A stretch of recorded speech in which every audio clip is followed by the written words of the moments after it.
অনেক সুন্দর। এই যেহেতু কাঁপাতে পারবো তো 4-5 জন ছেলে কাঁপাতে পারবো না, এটা কোনো কথা? 4-5 জন ছেলে নিয়ে কি আপনি লোড সামলাইতে পারবেন জীবনে? লোড সামলা, হ্যাঁ জীবনের লোড তো অবশ্যই সামলাতে পারবো, কারণ আমি হচ্ছে খুবই এনার্জিফুল, আর হচ্ছে আমার ভিতরে খুবই এনার্জি, আমার মনে হয় যে আমিই পারবো। আচ্ছা আপনি যে একটা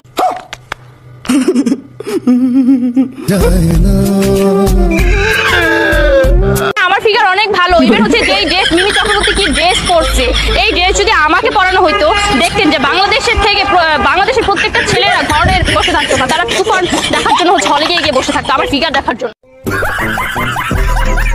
আর সবই হচ্ছে যে মুতার জায়গায় গুতা দেওয়া ধান্দা আর কি। যে আমার মাথার চুল ফালাই দিয়েছিল জব্বার, তোর লেগে আমার জীবনটা নষ্ট হয়ে গেছে। আজকে আমি কই আছি জানেন? আমার জামাইয়ের কোলে আছি, কোলে। ওরে ওরে, জামাইয়ের কোলে তো সবাই বইতে চায়, আর জামাইয়ের কোলে বলে তো মজাই লাগে। আমার জামাই আমার এখনো পিচ্ছি মনে করে, এখনো ছোট মনে করে, খালি আমার কোলো লয় একটু পরে পরে। আমি রান্না করতে গেলে আমার কোলো লইবো, আমি কোন একটা কাম করতে গেলে আমার আলগি দিয়া কোলো লইবো, আমি যেটা করে আবার খালি কোলো লয়।